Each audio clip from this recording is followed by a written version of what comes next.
দলের অন্দরেই ভিন্ন মত, মন্তব্য একজন ব্যক্তিকে ঘিরে, কিন্তু মতামত সম্পূর্ণ আলাদা। দল এক হলেও নানা মুনি নানা মতের মতো। কিন্তু ব্যাপারটা কি? বেশ কিছুদিন আগেই সংশোধিত ওয়াকফ আইনের বিরোধিতায় উত্তপ্ত হয়েছিল মুর্শিদাবাদ। পরিস্থিতি কিছুটা নিয়ন্ত্রণে এলে ঘটনাস্থলে গিয়েছিলেন রাজ্যপাল সিভি আনন্দ বোস। সরজমিনে ঘুরে দেখেছেন ক্ষতিগ্রস্ত এলাকা, কথা বলেছিলেন দুর্গতদের সঙ্গে। তারপর ঘটনা সম্পর্কে সোজা রিপোর্ট পাঠালেন অমিত শাহর দপ্তরে। যা জানা যাচ্ছে তাতে স্বরাষ্ট্র মন্ত্রকে পাঠানো ওই রিপোর্টেই পরিস্থিতি আরও খারাপ হলে সংবিধানে ৩৫৬ অনুচ্ছেদ লাগুর সুপারিশ করা হয়েছে। আর এতেই বিপত্তি। এই রিপোর্টকে একদিকে যেমন স্বাগত জানিয়েছেন বিরোধী দলনেতা শুভেন্দু অধিকারী, তেমনি ৩৫৬ অনুচ্ছেদ লাগু করে সরকার ভাঙা বিজেপির নীতি নয় বলে দাবি করলেন বিজেপির রাজ্য সভাপতি। ঠিক কি বলেছিলেন শুভেন্দু অধিকারী? তার মন্তব্য, রাজ্যপালের সাবমিট করা রিপোর্টকে তিনি স্বাগত জানাচ্ছেন, কিন্তু রাজ্যের মানুষ ওই রিপোর্টে সন্তুষ্ট নয়, তারা রেজাল্ট দেখতে চায়। I welcome the report submitted by the governor। जो जानकारी थ्रू मीडिया से मिला है, मैं तो नहीं देखा है, ये सही है कि गलत है मुझे पता नहीं है, लेकिन जो मीडिया से आया है ये रिपोर्ट को वेलकम करने वाला रिपोर्ट है।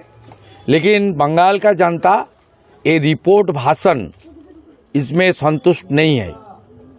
They want result.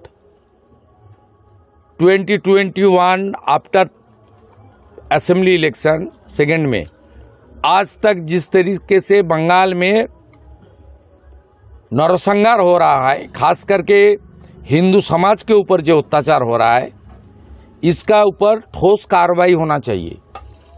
रिपोर्ट को वेलकम करते हुए जो मीडिया में आया through media, I don't know about the actual report, लेकिन वी वांट एक्शन।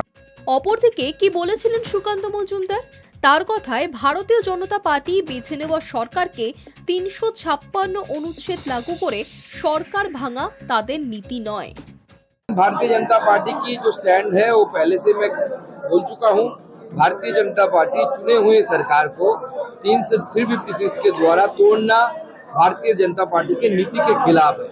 हम कभी विपक्ष का सरकार, चुने हुए सरकार को 356 द्वारा तोड़ा नहीं। ये कांग्रेस की हथियार है, कांग्रेस की हथकंडा है। लेकिन जिस तरीके से भारत के इस हिस्से में यानी पश्चिम बंगाल में जिस तरीके से संविधान के साथ खिलवाड़ किया गया, डेमोक्रेसी यहाँ पे है नहीं, यहाँ पे पूरा क्रिमिनलाइजेशन हो गया है सरकारी तंत्र का। इसके लिए आगे आने वाले समय में इसका तोड़ निकालना जरूरी है और मुझे लगता है 2026 में बंगाल की जनता इसकी तोड़ निकालेगी और वो ममता बनर्जी को 356 दिखाकर ममता बनर्जी को सत्ता से बाहर निकाले।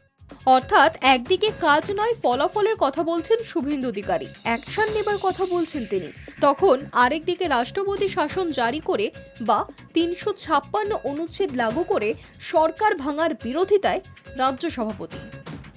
High news network.